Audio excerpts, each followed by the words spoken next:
Sziasztok! Én Sziszi vagyok, és ez itt a Hungarian with Sisi podcast magyarul tanulóknak. A mai epizódban a betegség lesz a témánk, és hogy milyen tünetekkel jár a megfázás, az influenza és a COVID. Arról is fogok beszélni, hogy milyen gyógyszeres kezelések, milyen házi gyógymódok vannak, és mit lehet mondani valakinek, aki beteg. Kezdjük is! This podcast was made possible thanks to our Patreon community. By joining us, you can access the podcast transcripts and other materials and services for improving your Hungarian. If you want to join us, go to patreon.com/HungarianWithSisi. Szerintem ez a tél volt a legrosszabb eddig egész életemben betegség szempontból. Nem csak én voltam egyfajtában beteg, hanem az itteni családom is El Pasoban, és az otthoni családom és barátaim is Magyarországon. November óta folyamatosan van valami borzalmas.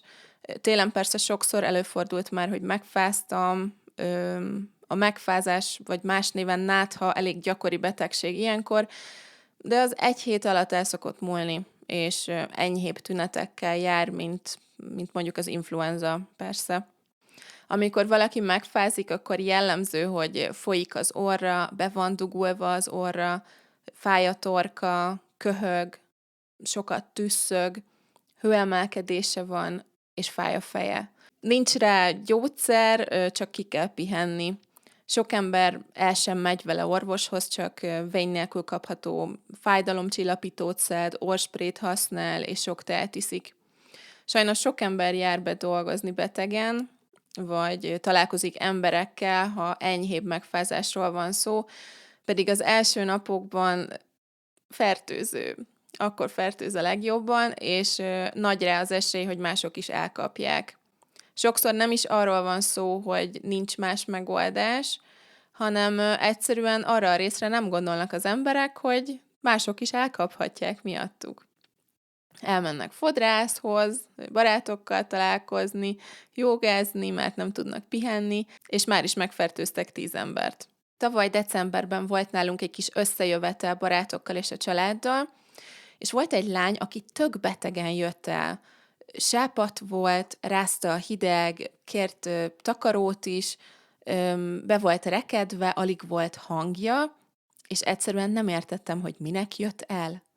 Miért nem otthon pihent, ha így érezte magát? És arról ne is beszéljünk, hogy megölelt, amikor köszöntünk egymásnak, és valószínűleg utána miatta lettünk betegek. Én januártól kezdve már 3-szor rakadtam át az időpontomat a fogorvoshoz, mert mindig beteg voltam, még most is, bocsi, és bármennyire kínos telefonálni, nem akarok így oda menni és megfertőzni mindenkit. Mindenkinek van családja, kell járniuk dolgozni, nem fér senkivel. Amikor rosszabbak a tünetek, például ha valaki influenzás, akkor nagyobb esély van rá, hogy tényleg otthon marad. Télen gyakori az influenza járvány is, sajnos. Az influenza tünetei a magas láz, fejfájás, izomfájdalom, levertség, hidegrázás, torokfájás, akár 2 hétig is eltarthat, ezért fontos már az elejétől kezdve nagyon komolyan venni. Sajnos erre sincs semmi extra gyógykezelés, sokat kell aludni, pihenni, és fájdalomcsillapítóval és torokszprével lehet enyhíteni a tüneteket. Viszont van influenza elleni védőoltás, úgyhogy érdemes lehet beoltatni magunkat. Én január végén először azt hittem, hogy influenzás lettem, amikor jelentkeztek az első tünetek. Lázas voltam, rázott a hideg, nagyon fájt a torkom, köhögtem, és fájt mindenem. Sajnos hülye voltam, és gondoltam, hogy majd kipihenem, de egyre rosszabb lett, és végül 6 nap után elmentem orvoshoz, és azt mondták, hogy hörgőgyulladásom van, bronchitis. Antibiotikumot és torokszirupot írt fel az orvos. A bronchitis is nagyon tipikus ilyenkor télen. A férjem munkahelyén is mindenkinek hörgőgyulladása volt, vagy hörghurutja, több név is van erre, és sajnos több hétig is eltarthat, és komoly szövődményeket okozhat, mint például a tüdőgyulladás, úgyhogy nem szabad félváról venni. Ez egy tök jó kifejezés, hogy nem szabad félváról venni valamit. Azt jelenti, hogy komolyan kell venni. amikor pár napja voltam orvosnál, mert megint lázas lettem, és néhány tünet visszajött, akkor azt mondták, hogy várjak a kocsiban, kijönnek és csinálnak COVID és influenza tesztet. Szerencsére negatív lett mindkettő. Nagyon féltem, hogy COVID lesz. 2-szer voltam covidos eddig, és annál borzalmasabb betegség nincs. Annyira sokáig tart, hogy kibírhatatlan. Mindkét alkalommal, amikor covidos voltam, 1 hónapig tartott az a rész, hogy csak ágyban voltam, és megmozdulni sem tudtam, és utána 3 hónapig olyan fáradt voltam, hogy egy napközben elaludtam az asztalon. Katasztrófa ez a betegség. Be vagyok oltva egyébként.